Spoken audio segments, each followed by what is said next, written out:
Guys, if you're new to the channel, hit that subscribe button and turn on the bell icon so you don't miss a single upload. I'm very grateful for all the support that we have on the channel, and I ask that you would just continue to support us and help us grow. Now, on with the video.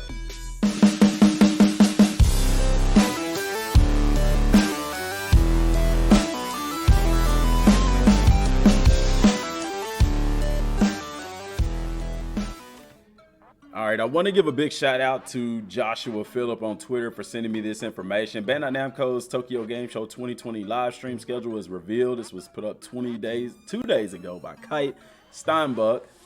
And it just breaks down some information here. Bandai Namco published the schedule for its 8-hour-long Tokyo Game Show live stream. And I know you hear 8 hours and you think, oh my gosh, that's awesome.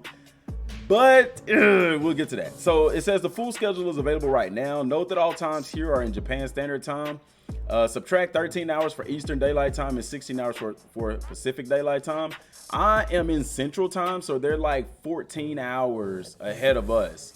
Okay, and here we see this is the time slot for Kakarot. 3 o'clock to 3:10 to 4:15.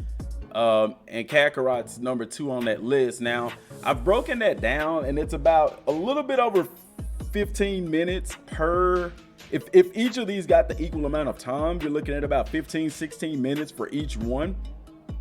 So if Kakarot gets like a 15-minute window, guys, that's plenty enough time to show a trailer as well as some gameplay. So I'm very interested to see what they're going to show. Now, the thing about the gameplay is this.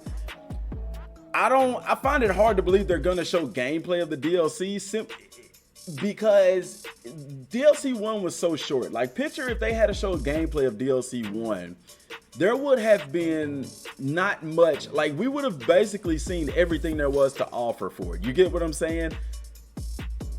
Unless there's some new elements in DLC 2 that could add some replayability.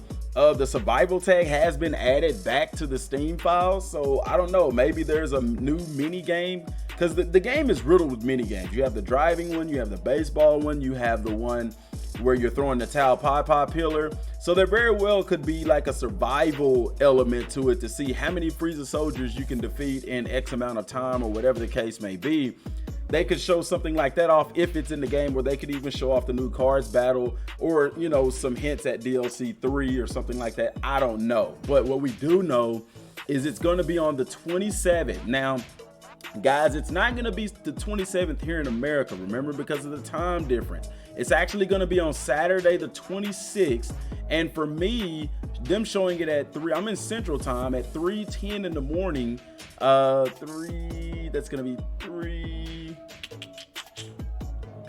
They're like 14 hours ahead. So that's going to be about 5 o'clock in the morning. If my calculations are correct.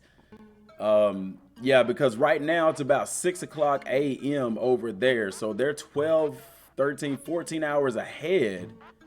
I don't know why it says here to subtract by 13 hours, because Japan, their time is ahead of us. Their JST time, yeah, they're definitely ahead of us. JST to Central. Let's look at that. They're definitely ahead of us. See, this is wrong. This is saying subtract 13 hours. That's not right. You should be adding hours because they're ahead of us. See, right now, it's 6 o'clock a.m. there. And see right there, it tells you Japan's standard time is 14 hours ahead.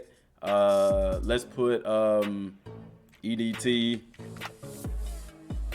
See, and they're 13 hours ahead of Eastern time. So add 13 hours to whatever time it is, and that's gonna put you at that time slot. So for me, it will be about 5 o'clock in the morning on that Saturday on the 26th.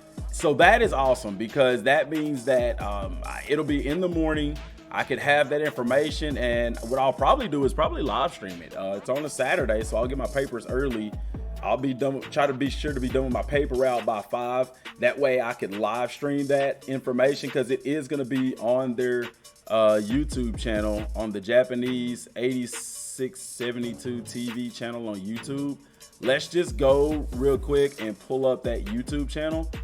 and see if we can't. I may already be subscribed to that channel. Let me see here. Yes, I'm actually already subscribed to that channel, and I do have on notifications.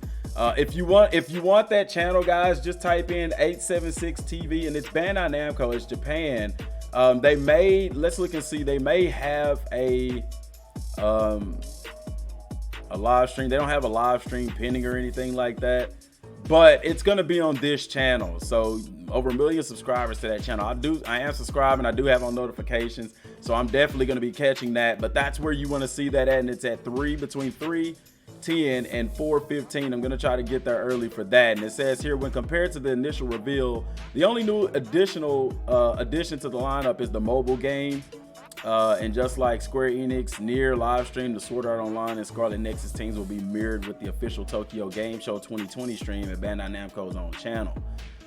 More details on post-launch content updates and DLC are to be expected for titles already released. It says Dragon Ball Z Kakarot will get the recently announced Golden Frieza as a new boss. Jump Force likewise will get Hai from Yu Yu Hakusho and Miron from Hunter x Hunter X. So they're telling us right there what we'll be getting from the Dragon Ball Z. When Dragon Ball Z Kakarot will get the recently announced. It says more details on post-launch content, updates, and DLC are expected for titles already released. So we will be getting information on Golden Frieza. Like, I'm expecting a trailer. Now, will we get any gameplay? I mean, from the way that it's talking right here, we'll possibly even get some gameplay on it. I hope not, man. I really like to go into this blind, and I know you guys would too. So I really hope they don't show off the boss fight. I really don't want them to show off anything for the DLC, man. I really don't, because with it being a boss battle episode, it's already going to be short. So I really don't feel that they should show that off, man. I just don't, unless there's going to be some link to it. Show us some cards battle, give us a trailer, but that's it. But I really feel like they're going to show us some of Frieza's moves, and I'm nervous about that. I don't want to see anything, none of Frieza. I don't want to see the fight against his henchmen. I don't want to see the new transformations. I don't want to see any of that stuff, man. Only thing I want to see of that is if the DLC is already out. If the DLC is already out, I don't want to see this, but it's saying Dragon Ball Z Kakarot will get the recently announced Golden Frieza as a new boss. So I don't know what they're going to go with that, but take that with a grain of salt. Now, guys, for this, I know some people have been asking and wondering, why is Beerus not as tough as why is Golden Frieza tougher than Beerus? And that's a very easy answer. The answer to that is that Beerus, we don't fight Beerus at full power. You know what I'm saying? We fight Beerus when Beerus is a lot weaker. I mean, he's not even trying against us, guys. And you gotta think, so the fact of us going Super Saiyan God and fighting him, and it's not even pushing him to his full limit, says a lot about the strength of Beerus. Now, here is my question that I propose. In this next DLC, will we be able to fight against a more powered up Beerus? I really, really hope so, you know, and possibly in the future. Now, we know Beerus never fought against Goku and Vegeta in Super Saiyan Blue, but this is original content we're talking about here. So it's very well possible that we would have to fight against Beerus to unlock Super Saiyan Blue, the same way we had to fight against Beerus to unlock all the other Super Saiyan transformations through the DLC.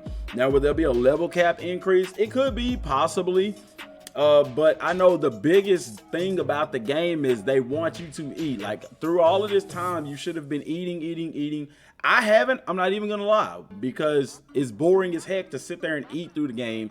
I did some live streams where I'm walking around eating, and it is so boring. They really need something better in the game aside from eating to help you level up, and I hope that they add some stuff like that in this DLC.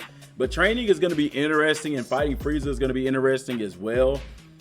If there is a new level cap, like I said, I've done a video talking about that, guys. The level cap is truly irrelevant. The biggest thing is just strengthening your character. And I think the fact that we got all those awakening sacred waters to level us up, it could mean that there possibly is going to be a new level cap.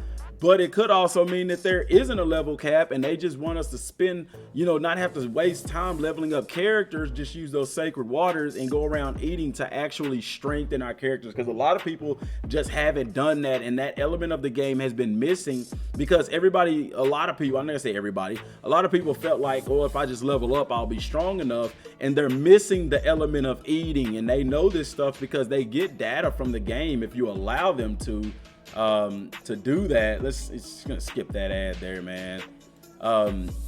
They allow us to do that, so pay close attention to that, guys. If you're not eating, go ahead and start eating, man. Go ahead and start getting your character stronger. I know guys like Geovic on the channel, he's been eating for a ton. He's putting in over 750 hours into the game. He's very strong and things like that. So I'm gonna have some content coming along as well.